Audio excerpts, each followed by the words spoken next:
Okay, well, I'll go ahead and kick things off. So this is Councilmember Sean Parker, Councilmember for the 5th District, where the River North development is located. And I want to thank everybody for joining us here today.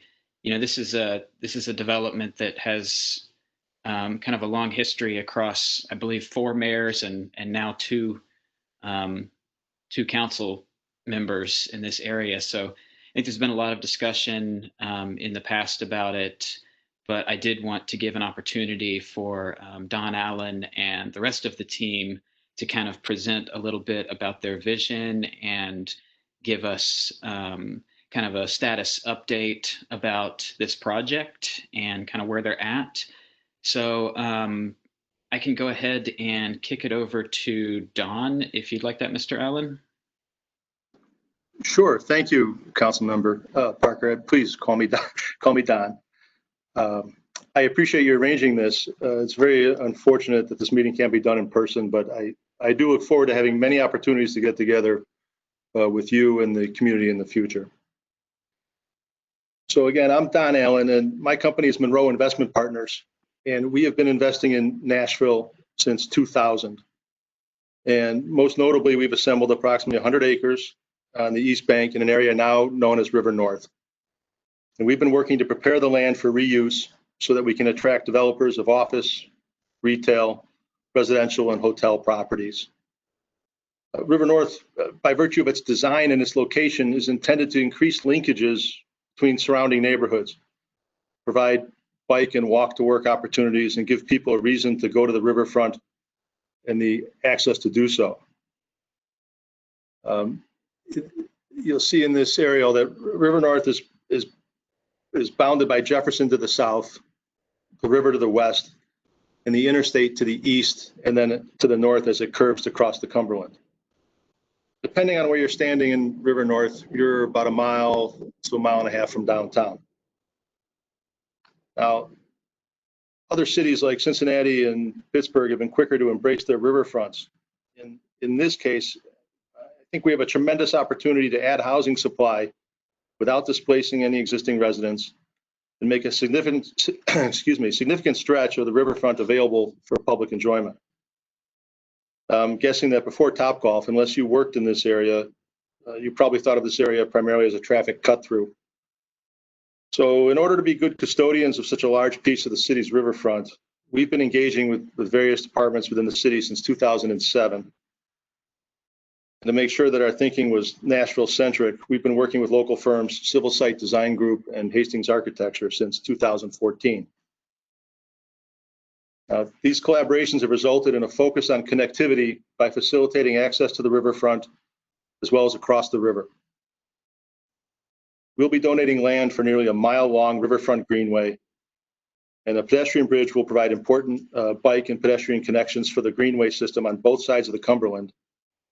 We're also contributing land for roads, sidewalks, and bike lanes, as well as a 2-acre park that'll be centrally located in a subsequent phase. In all, we'll be providing roughly 28 acres, 12 for greenway and parks, and 16 for streets. We're also contributing funds to help pay for infrastructure work, including work that will improve traffic flow along Jefferson and increase utility services like sanitary capacity and as well as flood storage capacity. The first phase of River North is called the Landings, and it's comprised of approximately 40 acres. That's this blue shaded area you see on your screen there. For reference, this is a few acres larger than Capitol View, where HCA is now located in the North Gulch.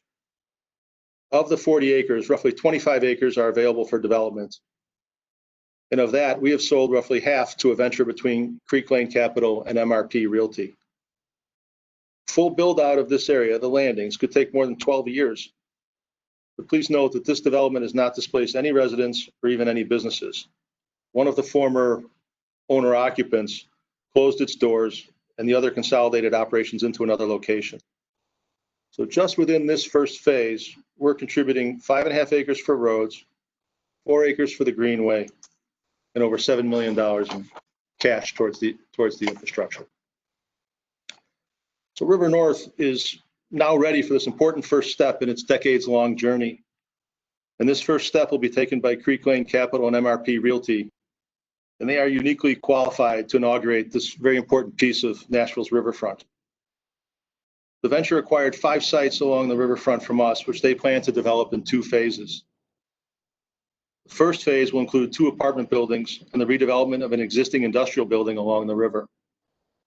The 2 apartment buildings will provide 651 units, and the riverfront building will have 83,000 square feet of office space and provide the majority of 85,000 square feet of total retail within these 3 buildings. That's circled in blue there. Those are the first 3 projects. What I thought I'd do now is introduce Hal Clark from Civil Site Design Group. Let him talk about the process we went through when we devised the conceptual master plan, touch on the importance of this first phase, and then I'll wrap it up and we would open up the floor to questions. Hal, do you want to jump in here? Absolutely. Again, thanks, Don. Thank you, Councilman Parker. Hello to everyone. I just wanted to add a little bit about the original vision for the project, how we got here, to the master plan and this first phase. And it was essentially, a couple of years ago when we started really thinking through this project, and it was really clear. It's kind of one of those obvious things, but the opportunity that we had to create a true waterfront district in the downtown, and it's something that the city of Nashville just didn't have. And the opportunity to do this was not lost on the design team and the city and the owner. And so we started studying some of the most successful waterfronts in the U.S. as well as internationally to get some inspiration for this project. Studied, what made these waterfronts so successful, talking about some lessons learned and really bring that information and that inspiration back to our city and incorporate this into the master plan. And some of those elements that we kept seeing over and over, you'll see reflected in this plan. And one of them was a really great active waterfront, for public use. That was very important, obviously, but an active waterfront with access to the public. And then, a mix of different uses. And we're trying to create a true neighborhood and for people to live here and work here and just live life in this district. And innovative infrastructure elements and then finally connectivity is a big thing. And we know that conceptually, with the context of where this project sits, what opportunities we have to fit into the overall parks and greenway and bike network into downtown, and it's very exciting. And now, now that it's time for all the necessary infrastructure to go in, now the project's real and it's getting really exciting. Now we get to talk about some of the fun stuff and really envision specific projects. And the rendering that you kind of see on the screen is a little bit of what this first phase might look like. And you can see in this rendering the active waterfront area that is between these buildings and the river, and how active and beautiful it could be. Some of the placemaking and design opportunities that we have to create some really unique spaces, both for the retail uses, the residents, and the public. Some of these spaces that we talked about earlier, and then it gives you kind of a cool little look and feel of the project and what you might expect. And so just wanted to give you a little bit of that as far as an overview of the process that we've been going through over the past couple of years. And again, we can get into more details of it, but it's very exciting, and I'll just let Don kind of wrap back up. Thank you, Hal.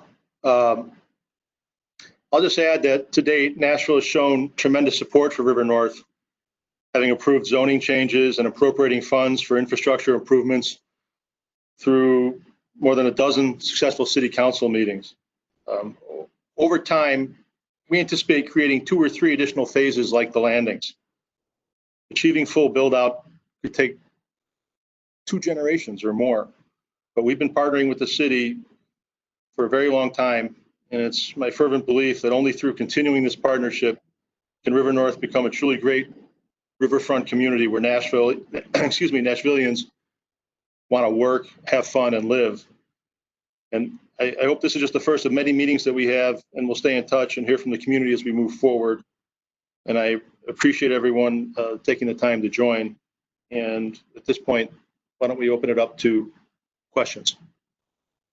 Hi, everybody. This is Matt Wilkinson with the Metro Council office. For the Q&A, we're going to use the raise hand feature. The button should be, if you're on the WebEx application, it should be in the lower right of the participant panelist column. So if you have a question you would like to ask, please raise your hand and I will recognize you, and then I will unmute you. And then you can ask your question. And we'll do it that and try and keep it orderly.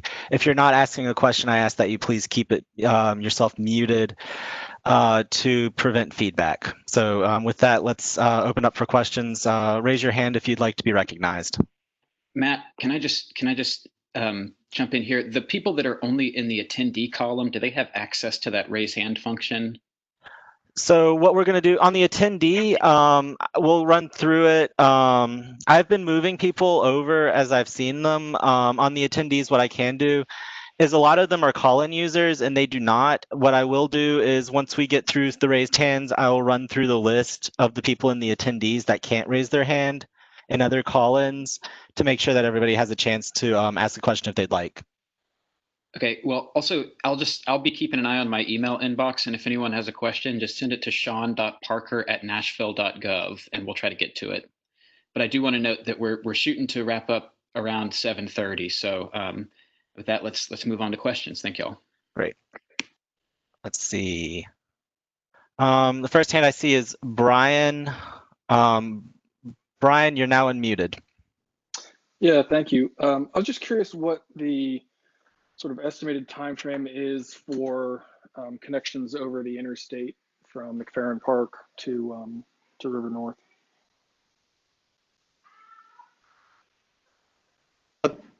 Those connections will be part of future infrastructure plans, future phases, and separate agreements with the city. They are not part of this first phase. Yeah, I understand. I was just wondering, like, if you had to throw a dart at the wall, if you like, do you think maybe 10 years, 20 years? I think that it'll be greatly dependent on the rate at which the pace of development occurs at River North. I think the more development there is, the more need there will be and ability to provide those connections.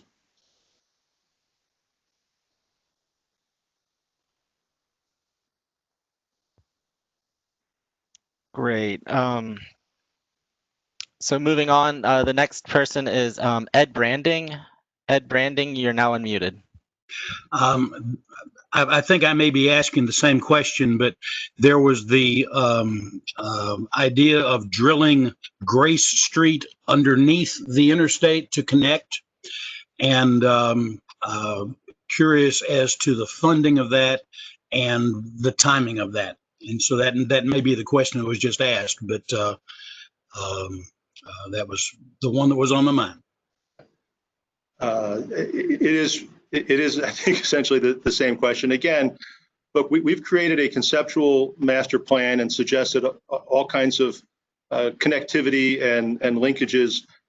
This is a multi-decade project, and there is no timetable for that at the moment.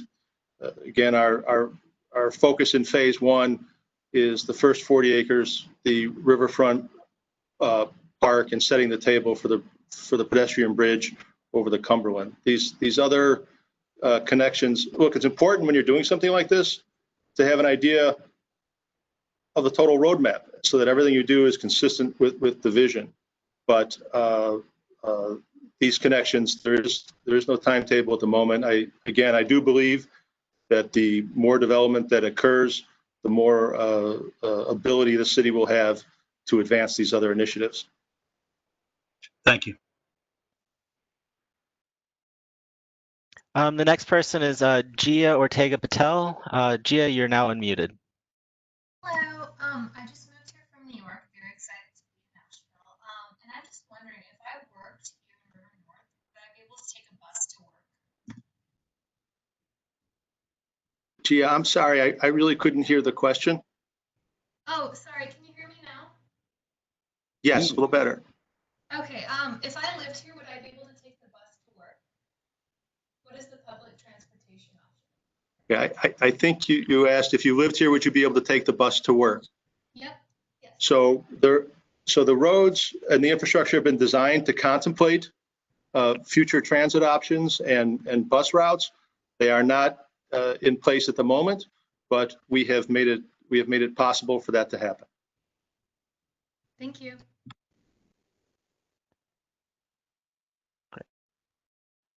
The next person I see is Lee Hoffling. Lee Hoffling, you're now unmuted. Hey, yes. Yeah, so we bought our home in 2018 off of Dickerson on Marie Street.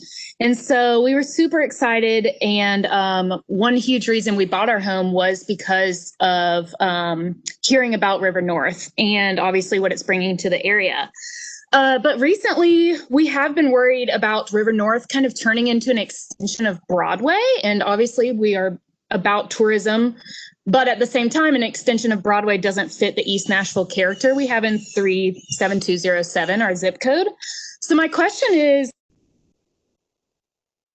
north into our neighborhood of East Nashville without erasing the culture and the local feel that so many of us residents over on this side of the river love and bought over here for. Lee, thank you. Again, part of your question cut out, but I think you're essentially asking, is this going to turn into Lower Broadway? Yeah, basically. Okay. That would be a fear. Right. So the short answer is no. I mean, that's not what's contemplated here. That doesn't mean that there won't be bar and restaurant opportunities, but this is intended to be a truly mixed use environment. Yes, there'll be restaurants. Topgolf there already has a music entertainment capacity, but we have certainly been approached by people that want to do, everything from go-karts to practically a carnival, and we have rejected those, and it's not really contemplated or permitted in the River North plans. Cool, thank you. Yeah, the neighborhood appreciates that. Great. The next person is Ryan Lewis. Ryan, you're now unmuted. Hi guys, thanks for the presentation. I'm a relatively new investor in Nashville. I just actually bought 2 properties right off of Dickinson as well, similar street. And my question is twofold. Just one, the completion timeline for the landing specifically. I know you said the full potential will take much longer. And then the second question is, what are the roadblocks to realizing the full potential of River North? What are the anticipated obstacles? Okay, thank you, Ryan. Well, congratulations on making some deals already in town. The completion for the landings is full build out for the 40 acres we think will be at least 12 years. Okay. The whole River North, we think, is generational, a couple generations. But as far as roadblocks to realizing the full vision, look, we're zoned, we're entitled. I think that as River North opens up for development, I don't really, other than the will to do it, we're ready to go. This infrastructure will cost a lot of money over time. I think that's a real challenge, but we're talking about significant amounts of development and incredible amounts of tax generation. Gotcha. Yeah, thank you. I appreciate that. Mm-hmm. Yeah, I was just more curious if there was any, businesses that, that had property there that, wanted to stay, or if there's anything, any political battles that you had to fight, but it just sounds like it's more of a just development, the actual development work that needs to go into it. Yeah, our existing neighbors that want to stay there and operate are free to continue to do so. There's nobody has to go away. Nobody's being pushed out, so they're free to operate. And politically, Gotcha. The area is zoned and entitled, and people have to design their plans and get a permit and go. Great. All right. Well, thank you. I appreciate it. Thank you. Great. The next person is Kristen Stone. Kristen, you're now unmuted. Hi, my question was actually asked, but I just want to say I think this is great. I love it. I'm over in Maxwell Heights and full supporter of it. Thank you. Thank you, Kristen. It's nice to hear. Yeah. Okay. The next person is Lars Plate. Lars, you're now unmuted. Thank you. Yeah, again, thanks for the great presentation. I'm also resident in Highland Heights, so pretty close, so excited to have this development close by. But my question is kind of a follow-up on the connectivity. So maybe I missed this, but can you give a timeline on the bike and pedestrian bridge? Is that going to be part of phase one? When will that be put in? And the reason I ask is because I think the connectivity is really a big issue going to be to make this usable for the neighborhood as well. And so the part that even the Grace Street underpass, I mean, this would be something that I hope to encourage the city to get involved with and actually facilitate much earlier to be able to let us residents nearby also have access to this development and any businesses and so forth, and not be totally cut off. Thank you, Lars. I think that what these questions are getting at is, the river and the interstate prevent quite a barrier, and that's why so much of our focus has been leveled at connectivity and how can we do that. To answer your specific question about the bridge, we're early in the design process. We're still in the conceptual design process. Realistically, it's 3 years from being delivered. There's probably 18 months of design and permitting and another 18 months to build it, and the funding from that will come from another participation agreement with the city at a later date. Okay. Thanks. Thank you. Hey, Matt, you mind if I jump in? A couple questions that have come in through email. Go for it. Okay, thank you. So first question that came in through emails from Mike Nichols. Mike asks, is there going to be a marina in the first phase or a marina at all? Didn't see it in the new rendering. The marina is something that could be built if the city wants to build it. What we're striving to do in the first phase is make possible a boat landing, not a marina. Hal, do you have anything you want to add on this? Sure. One of the very original renderings did show some sort of a marina. When we studied the waterfront and studied the hydraulics and all of that, it was really limited to what type of marina could actually be built there. But so part of our new vision was at least to have some sort of a landing for transient boats, temporary kind of boat parking there as maybe a part of the park even. But having some sort of a water access activity, river taxi, whatever ends up being there, I think is a little more realistic. But it's a really cool thing that we could introduce to the project for sure. Hal, is it safe to say that what goes on in the park and on the riverfront can occur in layers over years? Absolutely. And I think that's probably how it's going to happen. I mean, I think of course, extensions of this greenway will extend to the north as development occurs. But parts of the park and the programming and the elements that are in the park could also be phased over time.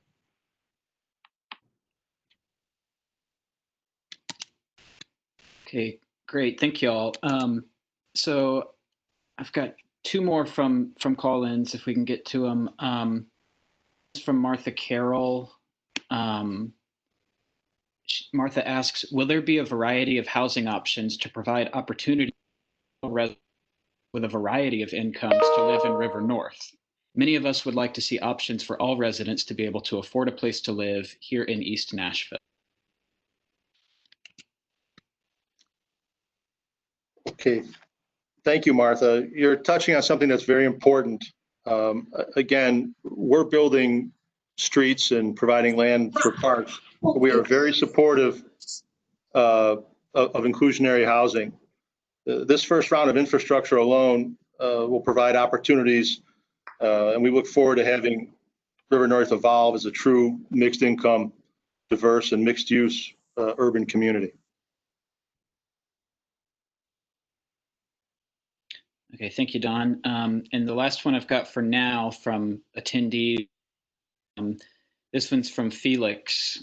Felix asks, this development is less than a mile from La Quinta Inn project where Gustavo to his death. Is MRP or any of the developers making efforts to prevent low road contractors from community in danger?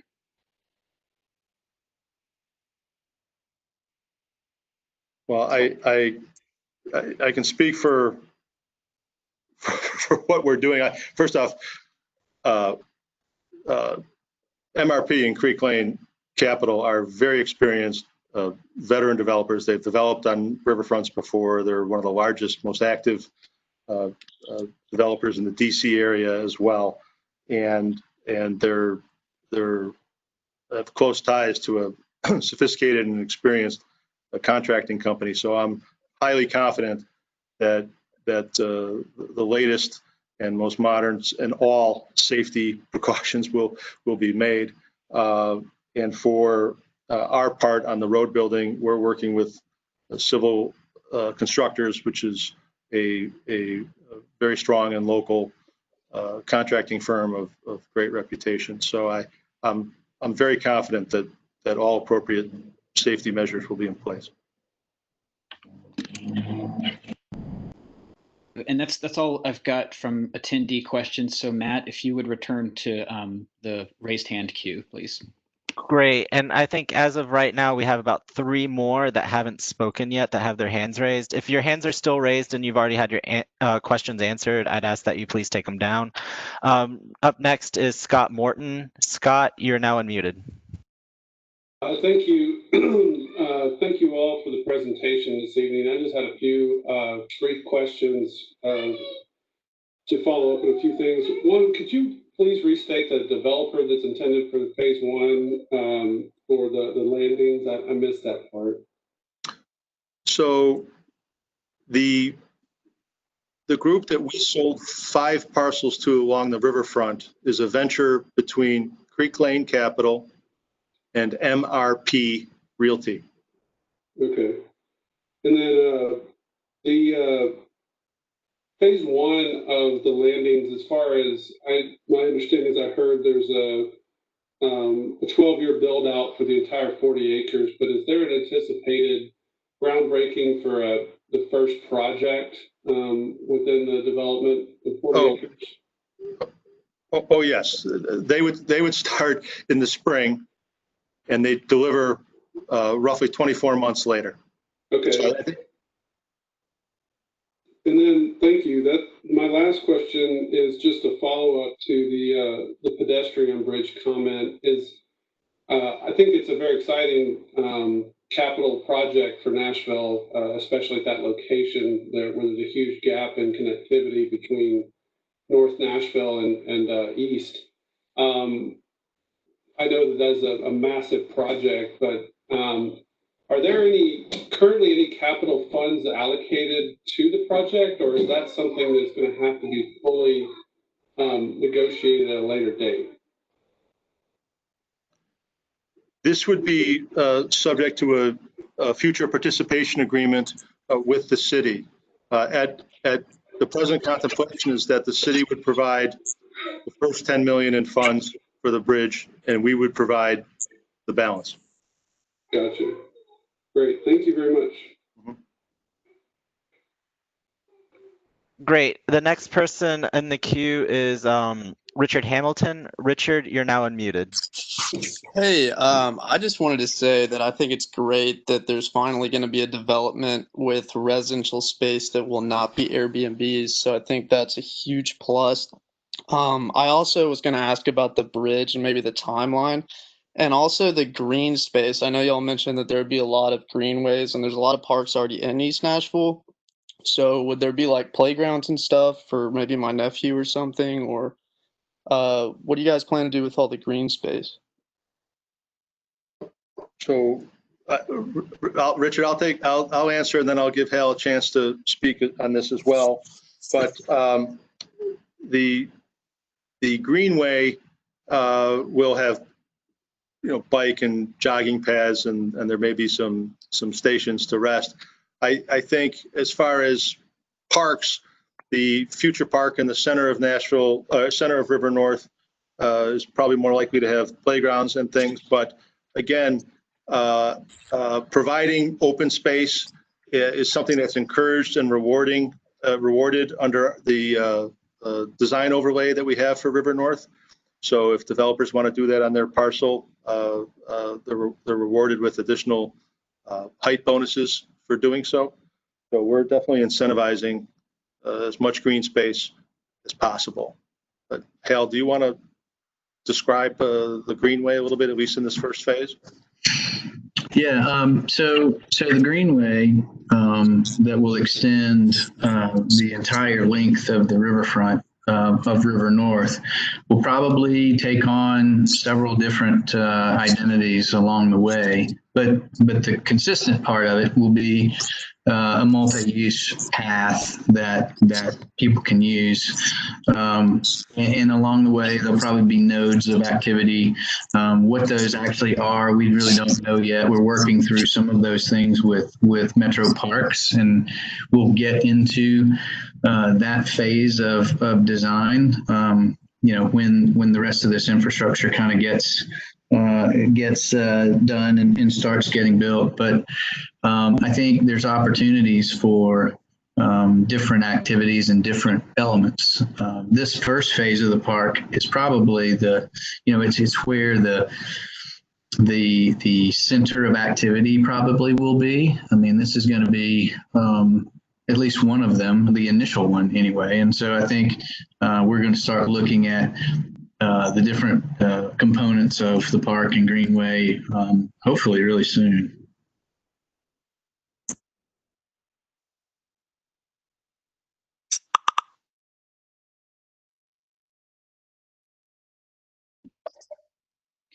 Great. I'm sorry, Richard. Are you okay? Moving on, the last person with their hand raised that hasn't spoken yet is Jordan Harris. Ed Branding, you still have your hand raised. I don't know if you have a follow-up question. I think we're gonna maybe try and get some of the attendees in just to make sure they have a chance. And if there's time left after that, we can come back for a follow-up question. But Jordan Harris, I'm not sure how to unraise my hand, so don't worry about me. Okay, great. Jordan, you're now unmuted. Hi, thank you. Also really excited about the parks and would like to know if everything's going to be ADA accessible down there, the water access and the greenways. That's my question. Hal, you want to respond to that, please? Sure. So a couple of different things there, I think. So that the trail itself at the top of the bank, the Greenway Trail itself, we're going to make every effort we can to have that completely ADA accessible.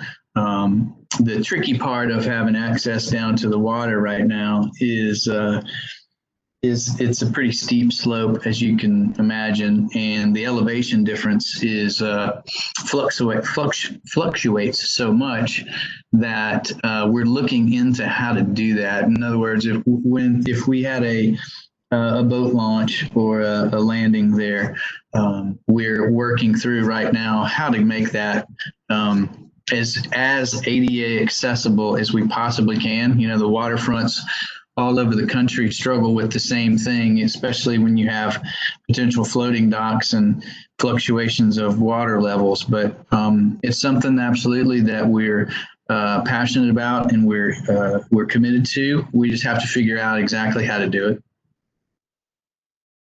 it. Hal, if I may, aren't the options really creating ramping, even if it's suspended over the side of the riverbank? Or perhaps something mechanical? Yes. Yeah. And so we're looking into what kind of options are feasible and appropriate there. And it's probably going to be some sort of a ramping system, but we just don't know exactly what that'll all entail yet. Thank you. Great. So that concludes the raised hands. Councilman Parker, do you have any more email questions you want to ask before we dive into the attendees? Yes, I one here from Ingrid. Ingrid asks, is there anything learned from COVID-19 incorporated in the River North plans? Again, inherently in River North is the opportunity for developers, companies to create a healthy, outdoors-oriented campus environment if they choose. And we think that our infrastructure plan, the layout, the green space nurtures that objective. But again, we are not building vertically. That sounds great. So there is opportunity for a little bit of space so people can socially distance, and theoretically, offices could be built in ways that are reactive to home or adaptable, or however folks choose to proceed with that. That sounds great. Another follow-up that I had, it was Mr. Richard Hamilton that asked about short-term rentals at these 741 apartments. It's my understanding that the zoning there does allow for short-term rentals. So is that, have y'all addressed that? Is that the intention of these units to be able to be used as short-term rentals, or would these be residential units? There will be no short-term rentals. Okay, that's another thing. I just wanted to provide a bit of context about something that's on the horizon related to this project. So a few years back, my predecessor, Scott Davis, and then, gosh, was it the Berry administration, got a $20 million line item into the capital spending plan for infrastructure improvements in this area. And so there is a participation agreement that will be filed in the near future around this project. And I've been working closely with the administration and with the, well, really more through the administration to, as Mayor Cooper is known to do, there's been a lot of negotiating and sort of taking close looks at that arrangement. So we don't have a final version ready to present. I was kind of hoping we would have more of a final version to present with some numbers and some figures for everyone to see, but that will be filed publicly soon. And I would definitely feedback, especially from District 5 constituents, about that participation agreement when it is filed.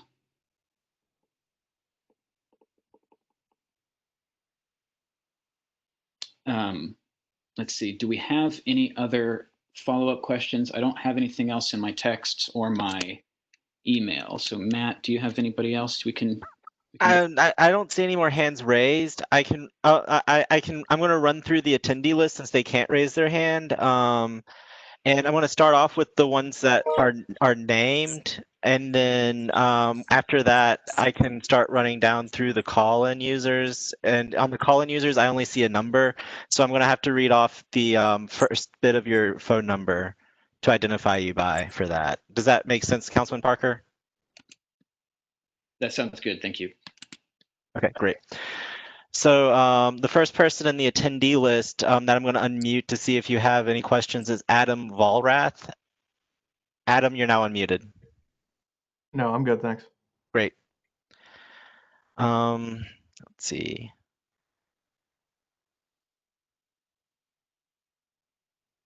Rachel Moore, you're now unmuted. I'm good, thank you. Thank you.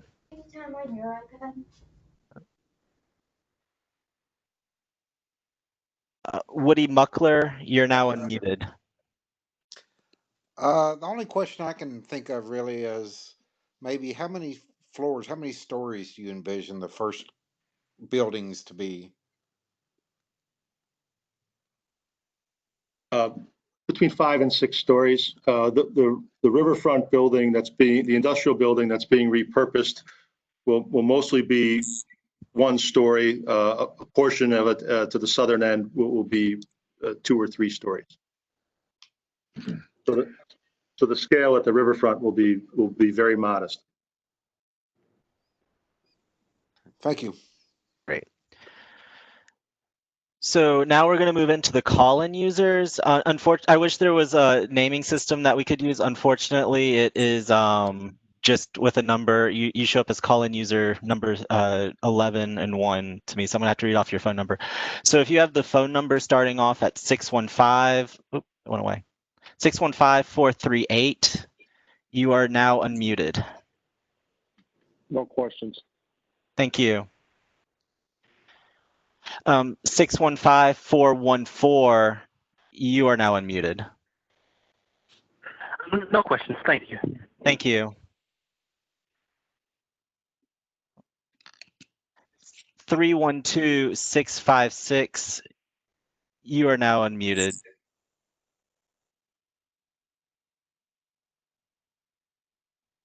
Okay. 615-973, you are now unmuted. This is Anita Armstrong, president of Greenwood Neighborhood Association. I do not have any questions, but thank you. Great, thank you.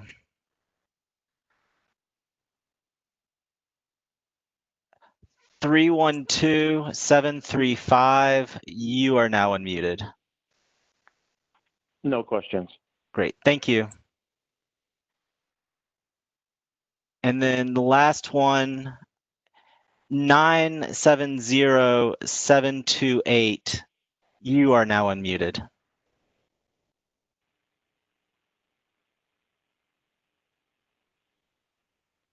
Okay, that concludes the call-in users, Councilman Parker. It looks like we have 1 new hand raised, and it's a follow-up. I think it's Lee Hoffling again, if she has another question, or if you want to, if we have time. It looks like we've got stuff. So I've also got 1 more that's come in through emails.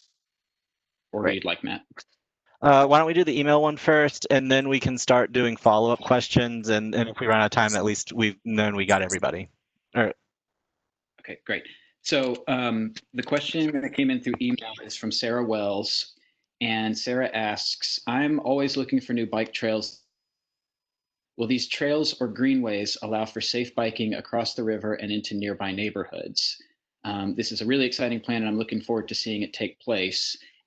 I have just like a follow-up to that specifically, and on the broader connectivity piece, you know, appetite on y'all's team, Don, is there for, you know, for the sake of, you know, getting connectivity more quickly focusing on pedestrian and bike infrastructure before necessarily, the larger, more expensive multimodal bridges. I wonder if that's a consideration for y'all. Thank you, Council Member. First, the bike trails will absolutely provide for safe biking and crossing of the river on the bridge. You may have to, one of the things we're looking at is if you're going to dismount and walk your bike down on the east bank, because the elevation on the west bank is considerably higher, or if we're going to have lengthy ramps, but everything will be designed so that anyone can operate them safely, whether you're on a bike, you're pushing a stroller, or you're in a wheelchair. To the other question, the emphasis is definitely on the ped and bike connection over the riverfront. Any of the other multimodal connections are definitely going to be part of future phases, and not part of this first phase at all. Okay, great, thank you. Matt, if you want to go to the next panelist. Okay, great. So I guess we're going to start doing follow-up questions. If you've already asked a question, I'll start calling on you again. And if you have a new question you just thought of, you can throw your hand up and we'll try and get you in. The first hand I saw is Lee Hoffling. Lee, you're now unmuted. Yeah, one of our favorite things when traveling was, I guess, seeing kind of how Austin's river is laid out, Chicago, or even in Europe, like Paris and such like that. And I know at the beginning of the presentation, y'all said you drew a lot of inspiration from other places. So yeah, I was just hoping to hear kind of where your inspiration came from, maybe the cities and what you liked about them and that you want to incorporate into River North. Thanks, Lee. I'm going to ask Hal to respond to this. I know that a couple cities figured prominently in the thinking and design, and some concepts were borrowed from those cities. Yeah, I appreciate it. I can talk about this for way more time than we have, but we actually studied 2 or 3 in much more detail than some of the others, but we really got a lot of our inspiration from the South Waterfront District in Portland. If you've been there, in the way the new development addresses the opposite side of their riverfront, much of the same dynamics were going on with the connectivity and the nature of the river, and there was a lot of similarities there. And so we really, and it was a new development, and so all of those things were very similar to the River North project. And so we really studied that in great detail.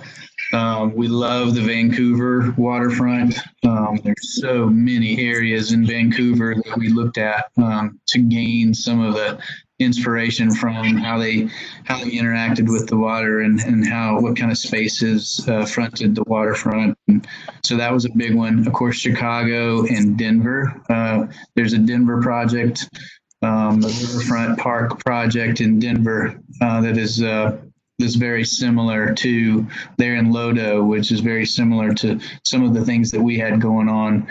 And so there were a lot of, we tried to look at some of the newer areas that were built on the riverfronts in these different cities to really see what new things were happening on the riverfronts and waterfront districts, and tried to get some inspiration from some of the newer and innovative pieces too. But those were a few that we really concentrated on.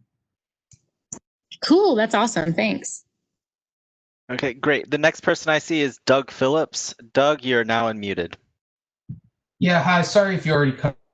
I was just wondering, is this going to expand part of the greenway system? Is this sort of like green space going to tie into that in some meaningful way, perhaps leading to an extension to the northeast up Dickerson? I know that seems to be a hole in that current greenway system. Well, the short answer is yes. Again, we'll be providing, before all is done, almost a mile, 0.93 of a mile of riverfront, which we hope will continue to the north under the 65 bridge, and follow the arc of the riverfront there. There will be the plan, the long-term conceptual plan shows getting to the east and to the northeast at Cleveland Street and at Grace Street. And then also, obviously, we want to connect south on the East Bank all the way to Shelby Bottoms and around. So, yeah, the long-term plans contemplate significant connectivity and was in the forefront of the layout and where we thought about creating those connection points. Great, thanks. The next person is Ryan Lewis. Ryan, you're now unmuted. Thank you. So I know this is a very big project and it does take time, obviously, to complete it, but I'm just wondering if there is a world where you see it, at least the landings piece, getting done faster than 12 years. And if that is possible, what do you think would be those factors that would make it possible? Well, the answer to your question is purely market driven, right? Some big user would have to come along, some corporate relocation. We think once these roads are in, there'll be a lot of developer interest. Creek Lane and MRP, are really, we couldn't ask for a better team to kick this thing off, and we're very excited about the sense of place that they're going to be creating on the riverfront. I think if you saw those images early, that were put up earlier, it's really incredible. And so, we're in a strange economic environment at the moment. We're dealing with a pandemic, but Nashville continues to attract employers and people moving here and quality of life. So it's purely market driven. Right. Yeah, and I would assume that 12 years is probably a conservative estimate. It's really tough to project out, obviously, but that could be half the time if Amazon decides to employ 20,000 people in East Nashville, for example. Sure, and it could be, yes, and it could certainly. Again, we're in a weird economic time, but there's always hope for an accelerant. But we think that in a normal course, again, if you look at the reference point as a capital view, that was every bit of 12 years, if not a little more, start to finish. Gotcha. Yeah, thank you. That's helpful, and excited to see it kick off this spring is what I think you said. Well, yes, as Councilmember Parker suggested, there's a participation agreement that requires council approval, but we hope to start our roads in November of this year if we're able to get through the council process, and then we would expect Creek Lane and MRP to start their project perhaps in March or April of 21. Great news. Thank you so much, guys. Appreciate it. Great. And with that, I see no more hands raised other than Ed's who, I don't know. Ed, did you have any other follow-up questions since we have time? Yes, I do. The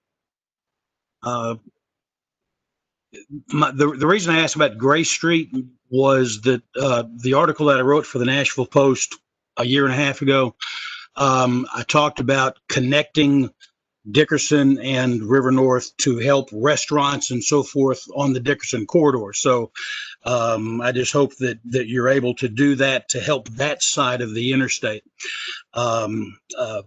I do have a question on affordable housing to follow what Martha Carroll said, but Don, I'd like to email you rather than it's just too involved to do in this setting. If I might do that, I'll go ahead and follow up that way. Great. And while you were speaking, we had a couple of hands raised and we have 5 minutes left. So I think these will probably be the last two questions. So Councilman Parker can do a little wrap up at the end. So Hayden Forsey, you're unmuted, and then I will go to Richard Hamilton for the last question. Hi, thank you. I'm really excited about this project. I've been keeping in touch with it for quite a while. My curiosity comes at, have you taken into account how the Cumberland River rises, quite a bit during torrential downpours, like akin to what we experienced in 2010 with the flood? Yes, Hayden, thanks for the question. Absolutely, we have. In fact, with every building that gets built at River North, we are increasing the areas of flood storage capacity. All the roads are being built out of the floodplain, and there will be a tremendous amount of flood storage capacity when this is all done compared to what exists currently. Wonderful. Thank you. Great. And so for the last question, Richard Hamilton. Yeah, so you mentioned corporate relocations. I was just wondering about the rumor that Oracle is thinking about this location as a relocation. Thanks, Richard. Look, obviously, we can't comment on any specific company. We have had strong interest from companies that value River North's proximity to downtown, again, an outdoor and riverfront orientation, and the ability to create, their own healthy campus environment. But thank you. Thank you. Great. And so with that, I'll turn it back over to Councilman Parker to wrap up. Yeah, I definitely want to thanks Matt Wilkinson with the council staff for setting this meeting up, and thanks Don and the team for being here, and all the community members who attended. I also wanted to just briefly recognize and offer an opportunity to speak. I saw Bob Mendez was in here for a minute, but he appears to have left. But we are joined by Councilmember Freddie O'Connell. Freddie, do you want to chime in very briefly?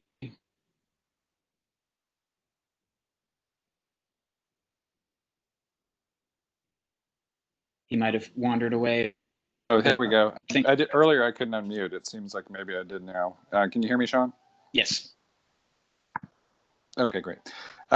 Matthew, thanks so much for facilitating this. I came in a little bit late, but I've been paying attention to this, and I give a tremendous amount of credit to Councilmember Parker, who's kind of kept me in the loop on so much of this process as it's unfolded, because this is sort of a district boundary project. And so if we get some of this infrastructure, there will be connections directly to District 19 across Cumberland River. And I know, that connectivity obviously is going to link Germantown to River North. And I think a lot of Germantown residents are excited, at least, about the potential for that new level of connectivity, because as it is, there is a greenway that passes through Germantown, and certainly you can go down to the Jefferson Street Bridge, but other than that, you have to go up across I-65 to have any hope of getting back across the river. So I think there is some very important connectivity baked into this plan, and I'm eager to see the conversation continue.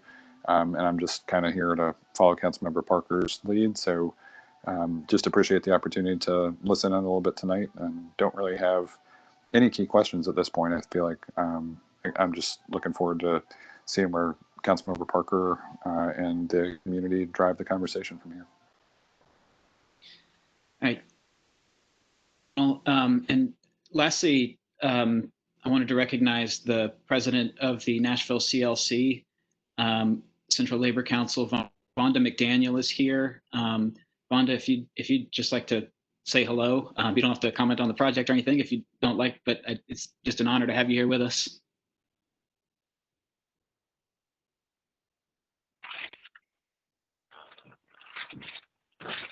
Councilman Parker, can you hear me? Yeah. Thank you for the opportunity to just say hello to everyone. I've been following this project as well, and will continue to follow with great interest throughout the process. So as a lifelong Nashvilleian, this is a great opportunity for the city. Fantastic. Well, thank you so much for joining us this evening. And again, thanks, Don and the team. Thoughts for us? Just that we appreciate everyone's time and involvement, and we look forward to more conversations like this, and hearing the community's ideas about what else we can do to be good neighbors and be responsible drivers of the growth here at River North. Thank you. Fantastic. Yeah, I guess we'll wrap it up here, and this conversation will continue. Thank you. Thank you, guys. This concludes the meeting.